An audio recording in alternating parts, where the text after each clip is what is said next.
नमस्कार शिक्षक मित्रांनो, सन 2020-21 या शैक्षणिक वर्षासाठी UDAS फॉर्म भरण्याची सुविधा ही सुरू करण्यात आलेली आहे.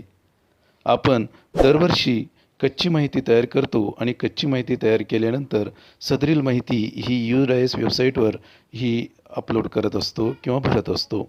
तर सदरील माहिती ही याही वर्षी आपल्याला भरायची आहे. त्यासाठी कच्चे काम आपल्याला पूर्ण करून घ्यायचं आहे. कच्चे काम पूर्ण करून झाल्यानंतर सदरील माहिती ही भरण्यास जास्त वेळसुद्धा लागत नाही. तर सदरील माहिती ही आपल्याला आपल्या मोबाईलच्या सहाय्याने कशी भरता येईल, तर याची माहिती आपण या व्हिडिओच्या माध्यमातून या ठिकाणी बघणार आहोत. तर सर्वप्रथम आपल्याला कोणत्याही एका ब्राउझरची गरज असते. सर्वप्रथम आपण गुगलमधील एक क्रोम ब्राउझर निवडूया. क्रोम ब्राउझर निवडल्यानंतर त्या ठिकाणी आपल्याला सर्वप्रथम टाईप करायचं आहे UDAS प्लस. मी ऑलरेडी अगोदरच सर्च केलेलं असल्यामुळे ऑलरेडी तिथे UDAS प्लस इथं खाली आलेलं आहे. आपण त्याला क्लिक करूया. UDAS प्लस यावरती क्लिक केल्यानंतर जी ऑफिशियली वेबसाईट आहे UDASची ती या ठिकाणी सुरुवातीलाच आपल्याला दिसते. त्यावरती UDAS प्लस असं लिहिलेलं आहे. आपल्याला सुरुवातीला एक काळजी अशी घ्यायची आहे की आपण जे बघतोय ते मोबाईल व्ह्यूमध्ये, पण आपल्याला वेबसाईट चांगल्या प्रकारे दिसावी, चांगल्या प्रकारे त्याच्यावर माहिती भरणं हे सोपं जावं, म्हणून आपल्याला काय करायचं आहे की याचं डेस्कटॉप साईटमध्ये आपल्याला रूपांतर करून घ्यायचं आहे. सर्वप्रथम आपण इथं बघू शकता, इथं उजव्या कोपऱ्यामध्ये आपल्याला क्लिक करायचं आहे. उजव्या कोपऱ्यामध्ये आपण क्लिक केल्यानंतर या ठिकाणी आपण खाली यायचं आहे. खाली आल्यानंतर डेस्कटॉप साईट यावरती आपण क्लिक करायचं. डेस्कटॉप साईट यावरती क्लिक केल्यानंतर समोरील जी विंडोज आहे ती अशा प्रकारे आपल्याला दिसेल. त्यानंतर UDAS प्लस यावरती आपण क्लिक करूया. UDAS प्लस यावरती क्लिक केल्यानंतर आपल्याला सुरुवातीला आपल्या शाळेचा UDAS नंबर म्हणजेच तोच आपला युजरनेम असतो तो टाकायचा आहे. मी माझ्या शाळेचा UDAS नंबर टाकतो. त्यानंतर इथं आपल्याला पासवर्ड टाकून घ्यायचा आहे. मी माझ्या शाळेचा पासवर्डसुद्धा या ठिकाणी ऑलरेडी मी कॉपी करून ठेवलेला होता, तो इथं पेस्ट केलेला आहे. त्यानंतर कॅप्चा म्हणजे काय, तर ही समोर जे अंक आणि अक्षरं याचं जे कॉम्बिनेशन या ठिकाणी दिसतंय ते जसं ना तसं आपल्याला टाकायचं आहे.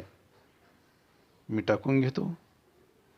जर आपल्याला हे समजलं नाही तर आपण या ठिकाणी जाऊन पुन्हा रिफ्रेशसुद्धा करू शकतो. त्यानंतर आपण लॉग इन करूया. लॉग इन केल्यानंतर माझ्या शाळेचं जे वेब पेज आहे किंवा माझ्या शाळेची जी प्रोफाईल आहे ती या ठिकाणी ओपन झालेली आहे. सुरुवातीला इथं आपल्या शाळेचं नाव वगैरे, शाळेचं युजर ID, मुख्याध्यापकाचा मोबाईल नंबर वगैरे आपल्याला दिसतो आणि आपल्या शाळेचं कॅटेगरी कोणती आहे तीही आपल्याला इथं बघायला मिळते. प्रायमरी विथ अप्पर प्रायमरी म्हणजे आमची उच्च प्राथमिक शाळा असल्यामुळे त्या ठिकाणी आपल्याला दिसतो. नंतर फॉर्म भरताना काही इन्स्ट्रक्शन जर आपल्याला वाचायचे असतील तर त्या इन्स्ट्रक्शन्स आपण या ठिकाणी वाचू शकता. त्याचबरोबर युजर मॅन्युअल जर आपल्याला बघायचं असेल ती आपण इथं क्लिक करून घेऊ शकता. आणि डाउनलोड म्हणजे आपल्याला हा फॉर्म जर डाउनलोड करायचा असेल तर तो इथं आपण करू शकता. तर चला मग आपल्याला आता सुरुवात करायची आहे. आपण फॉर्म भरण्यासाठी आता सुरुवात करूया. त्यामध्ये click here to open DCF to fill the data म्हणजे आता आपल्याला हा डाटा इथं भरायला सुरुवात करायची आहे. तर आपण सुरुवातीलाच या ठिकाणी क्लिक करूया. सुरुवातीलाच क्लिक केल्यानंतर अजून एक दुसरं पेज या ठिकाणी ओपन होतं. त्यासाठी एक आपल्याला इम्पॉर्टंट नोट्स या ठिकाणी दिलेली आहे ती आपण वाचून घेऊया. Be ensure the following points before submitting data. DCF would be appeared as per the below criteria only. म्हणजे आपल्याला ह्या ज्या काही 4 गोष्टी दिलेल्या आहे या 4 गोष्टीमध्ये काही बदल आहे का ते आपण एकदा सबमिट करायचं आहे. म्हणजे आपलं बरोबर आहे का ते एकदा चेक करून घ्यायचं आहे. त्यामध्ये स्कूल नेम म्हणजे आपल्या शाळेचं नाव बरोबर आहे का, स्कूल कॅटेगरी बरोबर आहे का, लोवेस्ट कास्ट आणि हायेस्ट क्लाससुद्धा बरोबर आहे का, आणि स्कूल मॅनेजमेंट काय. याच्यामध्ये जर काही आपल्याला डिस्क्रपन्सी याच्यामध्ये फाउंड जर आढळली तर आपल्याला आपल्या MISचे ब्लॉक MIS ऑफिसर आहे त्यांच्याकडे जाऊन आपल्याला त्यांचं मार्गदर्शन या ठिकाणी घ्यायचं आहे. तर चला मग आपण आपली सर्व माहिती ओके असल्यामुळे आपण त्याला ओके करूया. ओके केल्यानंतर आपण इथं बघू शकता की इथं आपल्याला वेगवेगळ्या प्रकारचे सेक्शन दिलेले आहे. याच्यामध्ये आपण हिंदीमध्ये सुद्धा याचं हे करू शकता. माहिती ही काळजीपूर्वक भरणं आवश्यक आहे, कारण आता आपण आपल्याकडे स्क्रीन छोटीशी असल्यामुळे आणि मोबाईल ची स्क्रीन थोडीशी लहान असल्यामुळे आपल्याला एक थोडीशी काळजीपूर्वक ही सर्व गोष्टी या ठिकाणी भरून घ्यायच्या आहे. या ठिकाणी आपण बघूया इथं सिरियल नंबर आहे, म्हणजे एकूण एक 7 प्रकारचे फॉर्म आपल्याला या ठिकाणी भरायचे आहे. जवळजवळ आपल्याला असे 29 मला असं वाटतं की एक जवळजवळ 43 प्रकारचे सिरियल नंबर आपल्याला इथे या ठिकाणी पूर्ण करायचे आहे. त्यामध्ये ऑलरेडी काही बाबी ह्यानंतर ऑटोमॅटिक येणार आहे. त्यानंतर हे डिसिव्हिस सिरियल नंबर हे सुद्धा आपल्याला इथं या ठिकाणी दिलेले आहे. त्यानंतर फॉर्म नेम, म्हणजे प्रत्येक सेक्शन वाईज आपल्याला हे फॉर्म दिलेले आहे आणि ते आपण भरायचे आहे.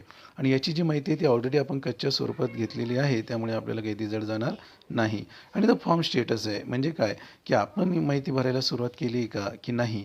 आता मी ही माहिती भरायला अजून सुरुवात केलेली नाही, म्हणून माझ्या प्रत्येक फॉर्मच्या समोर नॉट स्टार्टेड असं येतं आहे. त्यानंतर इथं last modified by last updated on असं आलेलं आहे, तिथं काहीही नाही आहे. ओव्हरऑल स्टेटस पण इथं आहे नॉट स्टार्टेड.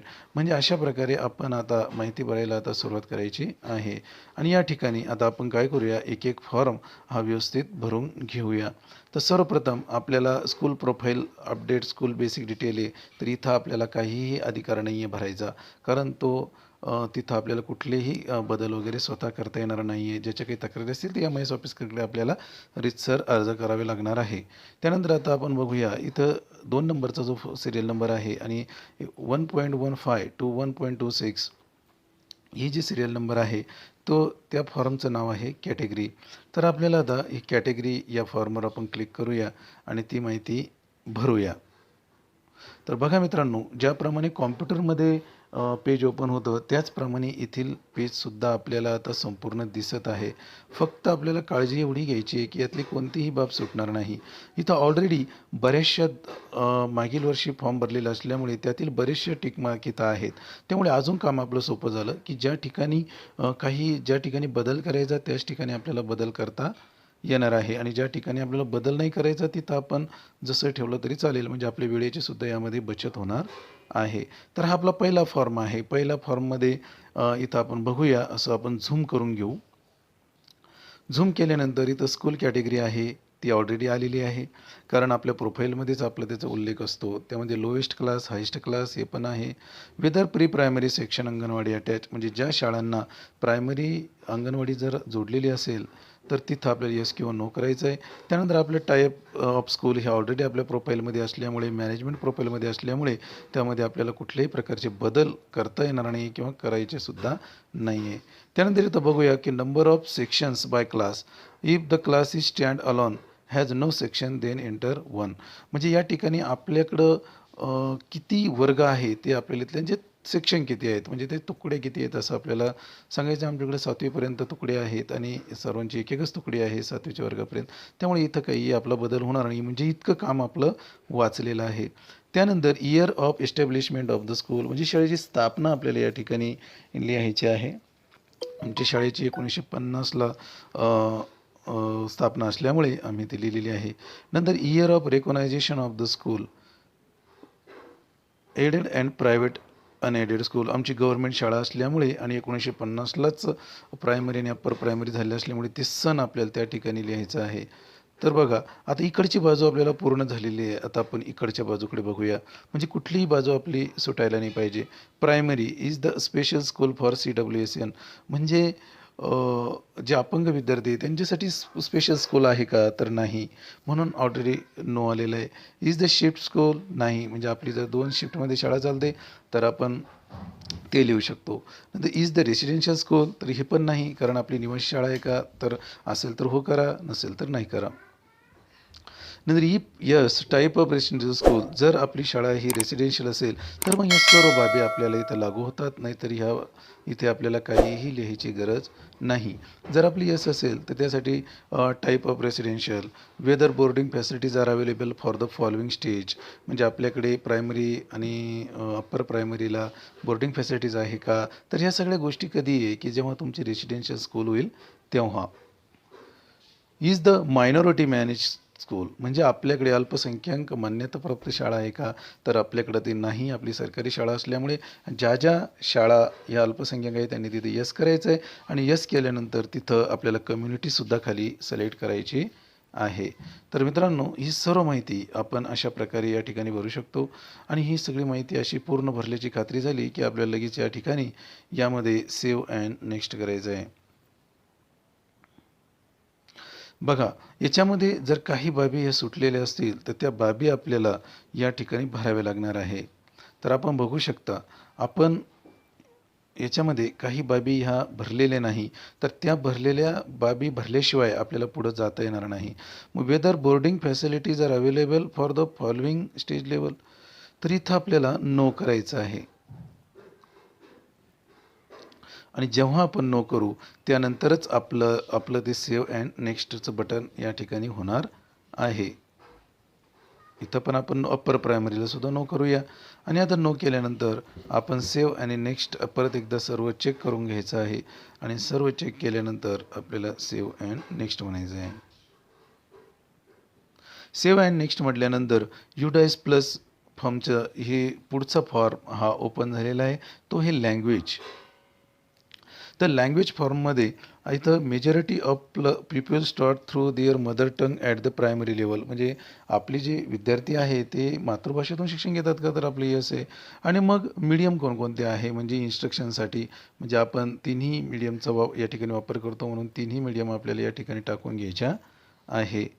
त्यानंतर तर मित्रांनो, एकदा मी ही संपूर्ण माहिती भरून घेतो आणि भरून घेतल्यानंतर परत येतं एकदा आपण डिस्कशन करूया. तर मित्रांनो, अगोदरच आपण चर्चा केल्याप्रमाणे की मीडियम ऑफ इंस्ट्रक्शन म्हणजे आपल्या ज्या सूचना आहेत त्या आपण कोणकोणत्या मीडियममध्ये विद्यार्थ्यांना देत असतो, तर त्या आपल्याला या ठिकाणी निवडून घ्यायच्या आहे. त्यानंतर language taught as subject mention up to 3 language आपल्याला या ठिकाणी निवडायचे आहे.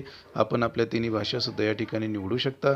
Does the school offer any pre vocational courses at upper primary stage, म्हणजे उच्च प्राथमिक स्तरावर आपल्याकडे काही प्री व्हॅकेशनल कोर्सेसचं आयोजन केलं जातं का, तर यस असेल तर यस करा, नो असेल तर आपण नो करू शकता. Does does does the school provide educational and vocational guidance and counselling to students, म्हणजे आपल्या विद्यार्थ्यांसाठी काही काउन्सिलिंगचं केलं वगैरे जातं का, तर ते यस असेल तर यस करायचं आहे किंवा नो करायचं आहे. त्यानंतर आपण इथं खाली जायचं आहे. खाली गेल्यानंतर distance of the school from the nearest government aided school, म्हणजे आपल्या जी शाळा आहे ती गव्हर्मेंट शाळेपासून समजा किती किलोमीटर अंतरावर आहे. ऑलरेडी आपली ही जी माहिती आहे आमची ही मागील वर्षाची माहिती आहे. आपण याही वर्षाची माहिती इथं जागेवर भरत गेलो असतो, पण व्हिडिओ खूप मोठा होईल आणि भरण्यामध्ये खूप वेळ जातो आहे. त्याच्यामुळे आपण फक्त सदरील या प्रत्येक मुद्द्याची एक चर्चा या ठिकाणी करणार आहोत. त्यामुळे सदरील ही माहिती ही मागील वर्षीची असल्यामुळे सर्वांनी हीच वापरावी, किंवा आपण आपल्या पद्धतीवर आपल्या शाळेवर आपल्या नियोजनानुसार किती तास होतात आणि किती दिवस होतात किंवा कोणती माहिती आहे ही आपण आपल्या पातळीवरच निवडावी आणि आपल्या पातळीवरच तयार करावी. तर इथं आपण बघूया की डिस्टन्स लिहायचं आहे. त्यामध्ये प्रायमरी स्कूल म्हणजे आमचं प्रायमरी अप्पर प्रायमरी सरकारी असल्यामुळे आमचं 0 डिस्टन्स आलं आहे. त्यानंतर सेकंडरी स्कूल आमचं अर्धा किलोमीटर अंतरावर आहे, म्हणून ते इथं आम्ही अर्धा किलोमीटर अंतर लिहायचं आहे. नंतर whether school is opposite by is all weather, म्हणजे आपल्याला सर्व ऋतूमध्ये तिथं जाण्यासाठी रस्ता आहे का, रोड्स आहे का, तर ते आपल्याला तिथे लिहायचं आहे. यस असेल तर यस लिहा, नो असेल तर नो लिहायचं आहे. त्यानंतर परत आपल्याला इकडं जायचं आहे. त्यानंतर वरती आल्यानंतर इथं आपल्याला बघायचं की profile of pre primary section attach to school, म्हणजे आपल्या शाळेला पूर्वप्राथमिक सेक्शन अटॅच केलेलं आहे का, येस असेल तर येस करा, नो असेल तर नो करा. अंगणवाडी सेंटरचा कोड लिहा येस असेल तर. नंतर टोटल चिल्ड्रन लिहायचे आपल्याला अंगणवाडीचे, ते अंगणवाडी ताईंना विचारून आपण लिहू शकतो. नंतर is the anganwadi work train at early childhood education, तर ते येस असेल तर येस करा किंवा नो असेल तर नो करा. त्यानंतर profile of the school for all sections, number of instructional days, म्हणजे मागील शैक्षणिक वर्षामधील हे किती दिवस आहे, कामाचे दिवस झाले किंवा निर्धारित दिवस किती होते आपले, तर ते आपल्याला या ठिकाणी लिहायचे आहे. त्यानंतर हे आपण मागील वर्षाची शैक्षणिक हजेरी वगैरे बघून आपण त्या ठिकाणी करू शकता. त्यानंतर average school hours of for childrens per day, म्हणजे साधारणतः 5.5 ते 6 तास किंवा काही ठिकाणी 6.5 ताससुद्धा ॲव्हरेज काम हे होतं, तर ते आपल्याला इथं लिहायचं आहे. प्रायमरीचं असेल अप्पर प्रायमरीचं असेल. आम्ही ही माहिती मी नंतर भरणार आहे. ती आपण लगेच इथं जागेवर भरली तरी चालतं, जेव्हा आपण सदरील वेबसाईट ही ओपन करतं तेव्हा. त्यानंतर average working hours for teacher per day, म्हणजे जे शिक्षकांसाठीचे जे काही कामाचे तास आहे ते सुद्धा आपल्याला या ठिकाणी लिहायचे आहे. त्यानंतर ही सर्व माहिती भरणं झाल्यानंतर आपल्याला सेव्ह आणि नेक्स्ट करायचं आहे. सेव्ह आणि नेक्स्ट केल्यानंतर आपल्याला कुठलीही बाब जर बाकी राहिली असेल तर आपलं सेव्हच होणार नाही. त्यामुळे आपण परत एकदा चेक करून घ्यायचं आहे आणि त्यानंतर सेव्ह अँड नेक्स्ट म्हणायचं आहे. माझी ही संपूर्ण माहिती ही भरायची राहिलेली असल्यामुळे मी डायरेक्ट फक्त नेक्स्ट म्हणतो. नेक्स्ट म्हटल्यानंतर आपल्याला जो पुढचा फॉर्म ओपन होतो तो CCE being implemented in school, म्हणजे आपल्याकडे सातत्यपूर्ण सर्वकष मूल्यमापन आणि आकरिक मूल्यमापन ही इम्प्लिमेंट केलं जातं आहे का, तर त्याची माहिती या ठिकाणी दिलेली आहे. तर त्यामध्ये सर्वप्रथम प्रायमरीसाठी यस, अप्पर प्रायमरी यस, कारण आपल्याकडे सर्वांकडे होतं. नंतर are you cumulative records of people being maintenance, म्हणजे आपल्याला तो रेकॉर्ड वगैरे आपण ठेवलेला आहे का चांगला जतन करून, आणि तो लोकांसाठी उपलब्ध करून दिलेला आहे म्हणजे पालकांसाठी. इफ त्यानंतर पुढचं सेक्शन आहे बघा, की if yes are communicative records of people being shared with parents, म्हणजे आपण जो रेकॉर्ड आहे आपले जे विद्यार्थ्याचे आकरिक मूल्यमापन किंवा संकलित मूल्यमापनाचं जे काही रेकॉर्ड आहे तर ते सर्व रेकॉर्ड आपण पॅरेंटबरोबर शेअर करता का, तर तिथं आपल्याला यसच करायचं आहे. त्यानंतर आपण बघू शकता, त्यानंतर इथं खाली गेल्यानंतर आपल्याला वेगवेगळे फॉर्म परत या ठिकाणी येणार आहे आणि आल्यानंतर आपण इथं बघूया 1.43चा आता आपण चर्चा करूया. Whether any out of school children enrol in the school are attending special training, म्हणजे जे काही आउट ऑफ स्कूल म्हणजे शाळाबाह्य विद्यार्थी आहे त्याच्यासाठी आपण काही अटेंडिंग केलं आहे का स्पेशल विशेष प्रशिक्षण, तर ते आपल्याला यस असेल तर यस करायचं आहे, नो असेल तर नो करायचं आहे. आणि जर यस असेल तर मग ह्या सर्व बाबी आपल्याला या ठिकाणी लागू होतात. तर आमचं ऑलरेडी नो असल्यामुळे कारण मागील शैक्षणिक वर्षामध्ये असं कुठलंही ट्रेनिंग आयोजित केलं नव्हतं आणि चालू शैक्षणिक वर्षामध्ये असं कुठलंही कारण शाळाबाह्य विद्यार्थी नाही आहे त्यामुळे. आणि हे झाल्यानंतर ही संपूर्ण माहिती आपल्याला या ठिकाणी उपलब्ध होणारच नाही आहे. जर आपण याला यस करतोय तर ही संपूर्ण माहिती आपल्याला ओपन होणार आहे. मग ओपन झाल्यानंतर इथं किती विद्यार्थ्यांना आपण ते ट्रेनिंग दिलं वगैरे बऱ्याचशा गोष्टी इथं आपल्याला लिहाव्या लागणार आहे. मी नो करतो. नंतर खाली बघूया की number of students attending remedial teaching in current year, तर तेही आपल्याला इथं लिहायचं आहे. नंतर when does the academic session start, give the month, academic season start कोणत्या महिन्यात झालं तेही आपल्याला लिहायचं. आपलं साधारणतः जून महिन्यामध्ये होतं. त्यानंतर खाली जायचं नाही, whether full set textbook receive in current academic year, म्हणजे चालू शैक्षणिक वर्षामध्ये आपल्याला संपूर्ण जो पाठ्यपुस्तकाचा संच आहे तो मिळाला का, मिळाला असेल तर यस करा, नाही मिळाला असेल तर नो करा. पण शक्यतो महाराष्ट्र सरकारची योजना आहे त्यामुळे सर्वांना पाठ्यपुस्तक मिळतंच. त्यानंतर whether the school has receive graded supplementary material in previous academic year, म्हणजे काही सप्लिमेंटरी मटेरियल मिळालं आहे का, तर तेही आपल्याला त्या ठिकाणी लिहायचं आहे. मग त्याच्यामध्ये त्यानंतर पुढचं availability for free textbook, teaching learning material, TLMचं काही अनुदान पण येतं बघा, किंवा TLMचे काही पुस्तकं पण मिळतात. And play material current academic year, तर ते सुद्धा तुम्हाला त्याच्यात लिहायचं आहे. त्यानंतर whether complete set of free textbook received, म्हणजे तुम्हाला कंप्लीट मिळाला, प्रायमरीला मिळाला, अप्पर प्रायमरीला मिळाला. जर याच्यामध्ये काही मिळालं नसेल तर आपण यस नो करू शकता. त्यानंतर वेदर TLM मिळाल्यावर फॉर इच ग्रेड, ते पण आपल्याला यस किंवा नो करायचं आहे. Whether play material, games, sports equipment available for each grade, तर तेही आपल्याला यस किंवा नो करायचं आहे. अतिशय सोपी पद्धत आहे. जर कच्ची माहिती आपल्याकडे असेल तर आपण पटापट ही लिहून भरू शकतो. त्यानंतर पुढचा मुद्दा आपण बघूया, details of visit to the school during the previous academic year, number of academic inspections. पूर्वी बघा इन्स्पेक्शन व्हायचे, तर आताही इन्स्पेक्शन वगैरे झाले का, तर ते आपल्याला इथं लिहायचं आहे. नंबर ऑफ इन्स्पेक्शन्स हे आमचं मागील वर्षाचं असल्यामुळे चालू वर्षाची माहिती ही भरायला वेळ लागेल, म्हणून आपण फक्त त्याची चर्चा करूया. Number of visit CRC coordinator, म्हणजे CRC केंद्र स्तरावरून सुद्धा काही जणांची म्हणजे केंद्र प्रमुख असते त्यांची व्हिजिट वगैरे झाल्या का ते लिहायचे आहे. नंतर BRCवरून व्हिजिट झाले का, म्हणजे आपली BEO म्हणजे गट शिक्षण अधिकारी लेव्हलला सुद्धा किती व्हिजिट झाल्या त्याही आपल्याला इथं लिहायचं आहे. आणि डिस्ट्रिक्ट लेव्हलवरून किती व्हिजिट झाल्या तर त्या इथं लिहायच्या आहे. ही संपूर्ण माहिती आपण मोबाईलवर भरणं झाल्यानंतर आपण याला सेव्ह अँड नेक्स्ट म्हणायचं आहे. माझी ही बरीचशी माहिती अपूर्ण असल्यामुळे आणि भरायची इथं वेळ लागेल आणि व्हिडिओ खूप मोठा होईल, त्यामुळे मी डायरेक्टली नेक्स्ट करतो आहे. नेक्स्ट केल्यानंतर बघा मित्रांनो की पुढचं पेज या ठिकाणी ओपन झालेलं आहे. त्यामध्ये पॅरेंट्स बिलॉंगिंग टू, म्हणजे या ठिकाणी आपल्याला एक पॅरेंटचं एक फॉर्म या ठिकाणी ओपन झालेला आहे. तर तोही आपल्याला लिहायचा आहे. इथं बघू शकतो आपण मॅनेजमेंट म्हणजे whether school management committee has been constituted म्हणजे आपण शाळा व्यवस्थापन समितीची स्थापना केलेली आहे का? तर शक्यतो सगळीकडे यश असतं. प्रत्येक शाळेमध्ये शाळा व्यवस्थापन समिती कार्यरत आहे, ती आपण लिहू शकतो. त्यानंतर आपण इकडं बघूया पुढे त्यामध्ये जी आपण शाळा व्यवस्थापन समितीची स्थापना केल्यानंतर कोणकोणत्या मेंबर जे आपले आहेत, तर ते मेंबर कोणकोणत्या कॅटेगरीमधून येतात किंवा त्यांचं एक प्रवर्ग कोणता आहे, तो आपल्याला या ठिकाणी मेल आणि फिमेलमध्ये कन्सिडर करून लिहायचा आहे. त्यामध्ये टोटल नंबर इथे लिहायचे आहे.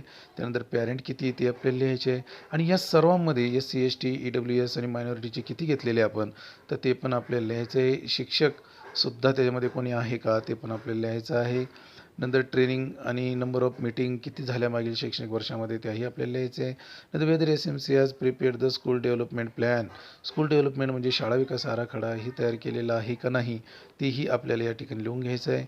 Whether separate bank account for SMC is being maintain, प्रत्येक शाळेसाठी जे SMC कमिटी असते त्याचं सेपरेट बँक अकाउंट असतं मुख्याध्यापक आणि सचिव यांच्या राष्ट्रीयकृत बँकेमध्ये. तर आपल्याला यसच करायचं आहे. बँक नेम आणि ब्रँच नेम अकाउंट नंबर वगैरे आपल्याला या ठिकाणी द्यायचा आहे. त्यानंतर आपल्याला इकडं जो दुसरा सेक्शन आहे तो बघायचा आहे की काही आहे का, तर नाही, दुसरं काही नाही आहे. त्यानंतर आपण ही सगळी माहिती झाल्यानंतर सेव्ह अँड नेक्स्ट करायचं. पण मी पुढे आपण नेक्स्ट करतो. नेक्स्ट केल्यानंतर जो पुढचा फॉर्म तयार होतो आहे क्लासरूम्स म्हणजे status of the school building, म्हणजे आपले जे बिल्डिंग आहे ती भाड्याची इमारत आहे का ती आपली गव्हर्नमेंटची इमारत आहे, ते आपल्याला इथे या ठिकाणी जाऊन निवडायचं आहे. आपण या बाणावरती इथं क्लिक केल्यानंतर आपल्या इथं लक्षात येईल प्रायव्हेट, रेंटेड, गव्हर्नमेंट, म्हणजे आपण आपल्या पद्धतीनुसार ती त्या ठिकाणी निवडू शकतो. त्यानंतर type of the school building म्हणजे आपली बिल्डिंग तर आहे, पण मग ती कशी आहे, किती ब्लॉक आहे, ब्लॉक तर एक असतील, काही ठिकाणी 2-2 3-3 इमारती असतील. मग ती बिल्डिंग कशी आहे, त्या ठिकाणी कच्ची आहे का टेंट आहे की पत्राची आहे, तर ते या ठिकाणी आपल्याला निवडायचं आहे. बाँड्रीवाला आहे का, तर बाँड्रीवाला असेल तर येस करा. या 7पैकी कोणताही पर्याय आपल्याला या ठिकाणी निवडायचा आहे. त्यानंतर details of classroom available in school, आपल्या शाळेमध्ये एकूण क्लासरूम किती आहे आणि कन्स्ट्रक्शन काही चालू आहे का आणि त्या खराब कंडिशनमध्ये किती आहे, त्यासुद्धा आपल्याला या ठिकाणी निवडायच्या आहे. त्यानंतर आपण पुढे जाऊया. Out of the total classroom use in instructional purpose the details of stage level, म्हणजे आपल्या ज्या शाळेसाठी आपल्या किती क्लासरूम यूज चालू आहे आपल्या शैक्षणिक कार्यासाठी, ते आपल्याला इथे लिहायचे आहे. Total numbers of room other than classroom available in the school, म्हणजे टोटल नंबर आपल्या अदर दॅन म्हणजे इतरसाठी काही त्या ठिकाणी अवेलेबल आहे का, तर ते आपल्याला लिहायचं आहे. नंतर क्लासरूम बाय कंडिशन्स आपल्याला लिहायची, म्हणजे पार्शियली पुक्का, कच्चा आणि टॅलेंट. तर अशा प्रकारे आपल्याला त्याचं वर्गीकरण इथं करायचं आहे. त्यामध्ये गुड कंडिशनमध्ये आहे का, काहीतरी रिपेअर करायचं आहे किंवा नीड रिपेअरची गरज आहे, तर ते आपल्याला या ठिकाणी वर्णन करायचं आहे. Whether land is available for expansion of school facilities, म्हणजे आपल्याकडे जागा उपलब्ध आहे का, जर काही शाळेचे फॅसिलिटीज जर गव्हर्नमेंटमार्फत येणार असतील तर त्याही आपल्याला लिहायचे आहे. नंतर whether separate room for head teacher principal available, तर तेही आपल्याला येस असेल तर येस करा, नो असेल तर नो करा.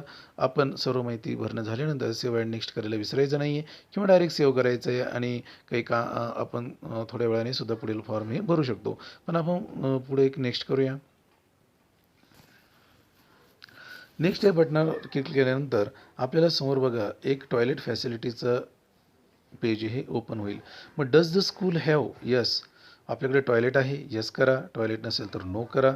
त्यानंतर टॉयलेटची जी संख्या आहे ती आपल्याला इथं लिहायची आहे. टॉयलेट निवडल्यानंतर त्यासाठी CWSN विद्यार्थ्यांसाठी किती आहे, म्हणजे अपंग विद्यार्थ्यांसाठी काही टॉयलेट आहे का, असेल तर यस करा, नसेल तर न करा. बॉईज अँड गर्ल्ससाठी सेपरेट आहे का, टोटल ते ऑटोमॅटिकली पुढे घेणार आहे. म्हणजे अशा प्रकारे आपल्याला हे आपले टॉयलेट्स, युरिनल्स हे सगळे या ठिकाणी भरून घ्यायचं आहे. आणि हे सगळं भरून घेतल्यानंतर आपल्याला इथं खाली जायचं आहे. इज हँड वॉशिंग फॅसिलिटी, आपल्याकडे पाण्याची उपलब्धता आहे का आणि तिथं हँडवॉश फॅसिलिटी आहे का, येस असेल तर येस करा, नो असेल तर नो करा. Whether the incident available is girl toilet, म्हणजे गर्ल टॉयलेटमध्ये ही सेवा आहे का, तर शक्यतो जिल्हा परिषद खूप कमी शाळा आहे की ज्यासाठी इन्सिनेरेटरची सुविधा आहे, म्हणून आम्ही नो सुद्धा मागील वर्षीच केलं होतं. नंतर whether drinking water is available in the school premises, म्हणजे आपल्या शालेय परिसरामध्ये आपल्याला ड्रिंकिंग वॉटर अवेलेबल आहे का, तर ते येस असेल तर येस करा, नो असेल तर नो करा. त्यानंतर main source of drinking water, मग आपल्याकडे जे पाण्याची व्यवस्था आहे, मग ती हँडपंप आहे की प्रोटेक्टेड वेल आहे का अनप्रोटेक्टेड वेल आहे, टॅप वॉटर आहे, पॅकेज बॉटल वॉटर आहे, या पर्यायापैकी आपण अवेलेबिलिटी फंक्शनल या ठिकाणी निवडून घ्यायचं आहे. त्यानंतर whether water purifier R O available in the school. काही शाळामध्ये काही एन जी ओकडून वॉटर प्युरिफायरसुद्धा मिळालेले आहे. येतं तर आपल्याला येस किंवा नो करायचं आहे. एकदम सोपं आहे. काहीही आपल्याकडे जर कच्ची माहिती सगळी अवेलेबल असेल तर भरायला एक शक्यतो जास्त वेळ काही लागत नाही. त्यानंतर does the school have provision of rain water हार्वेस्टिंगचं आपलं काही नियोजन आहे का, किंवा तसं काही आपण रेन वॉटर हार्वेस्टिंग केलेलं आहे का, येस असेल येस करा, नो करा. Whether hand washing facility with soap available for washing hands before and after meal, तर आपल्याला येस करायचं आहे, कारण मध्यान्ह भोजन योजना अस्तित्वात आल्यापासून विद्यार्थ्यांना आपण जेवणा अगोदर वगैरे हात धुण्यासाठी सर्व या सुविधा उपलब्ध करून द्यायच्या आहे. आपण तिथे येसच करायचं आहे. नंतर whether electricity connection available in school, आपल्याकडे विजेची व्यवस्था आहे का, येस असेल तर येस करा, नो असेल तर नोच करा. नंतर whether solar panel is available, म्हणजे आपल्याकडे सौर ऊर्जा प्रकल्प कार्यान्वित आहे का, येस असेल तर येस करा, नो असेल तर नो करा. नंतर weather the school has library facility book bank reader corner, तो जर आपल्याकडे असेल लायब्ररी असेल येस करा, पण त्याचं रेकॉर्डसुद्धा आपल्याकडे मेंटेन पाहिजे. टोटल नंबर ऑफ बुक किती ते आपल्याला इथं लिहायचे, total number of books N C R T ते पण आपल्याला इथं लिहायचे आहे. बुक बँक असेल ती करा, रीडिंग कॉर्नर असेल तर तोही आपल्याला या ठिकाणी त्याचाही उल्लेख या ठिकाणी करायचा आहे. त्यानंतर आपण बघूया आता पुढच्या बाजूला गेल्यानंतर does the school have full time librarian, आपल्याकडे फुल टाईम लायब्रेशन आहे का, तर शक्यतो सरकारी शाळामध्ये फुल टाईम लायब्रेशन नसतोच, पण काही ठिकाणी असूही शकतो लोकसहभागातून, तर त्याचाही तुम्ही येस नो करा. Does the school subscribe newspaper magazine, yes करा, आपल्याकडे विविध प्रकारचे मासिके येतच असतात, त्यामुळे आपण शक्यतो येस करायचे आहे. वेदर प्लेग्राऊंड फॅसिलिटी अवेलेबल, आपल्याकडे क्रीडांगण असेल येस करा किंवा नो करा. त्यानंतर if no whether school has made adequate arrangement of for children to play outdoor games and other physical activities in adjoining playground, municipal park etc. तर हे काही आपल्याला असं लागू होत नाही आहे, म्युनिसिपल पार्क वगैरे आपण काही वापरत नाही. त्यानंतर वेदेकर मेडिकल चेकअप ऑफ स्टुडंट वाज conducted in last academic year, म्हणजे मागच्या शैक्षणिक वर्षामध्ये मेडिकल चेकअप झालं होतं का विद्यार्थ्याच्या आरोग्य तपासणी, ते येस असेल येस करा, नो असेल तर नो करा. किती चेकअप झाले त्याचाही उल्लेख इथं करायचा आहे. नंतर deworming tablet given to चिल्ड्रनला टॅबलेटचे डोस वगैरे दिले जातात, ते दिलेले आहे का, ते येस करा किंवा नो करा.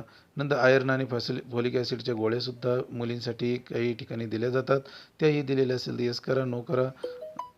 नंतर whether ramp disable children to access school building जी रॅम्प असे येस करा.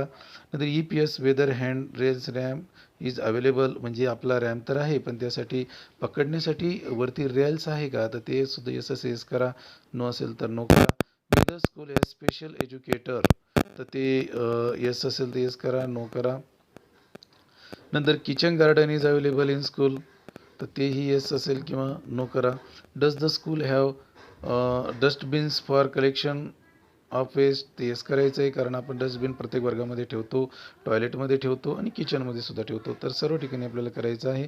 त्यानंतर number of students for home furniture is available, म्हणजे जेवढे विद्यार्थी आपल्याकडे आहे तितक्या प्रमाणात आपल्याकडं फर्निचर अवेलेबल आहे का, तर आपल्याला यस किंवा नो या ठिकाणी करून घ्यायचं आहे. आणि जेव्हा ही संपूर्ण माहिती आपण इथं बघू शकता बघा, ही संपूर्ण माहिती ही आपण खूप काळजीपूर्वक मोबाईलवर भरायची आहे. त्यानंतर भरणं झाल्यानंतर आपण सेव्ह अँड नेक्स्ट करायचं आहे आणि त्यानंतर आपलं नेक्स्ट केल्यानंतर नवीन पेज हे आपल्याला ओपन होणार आहे. मी आता नेक्स्ट या बटनाला क्लिक करतो.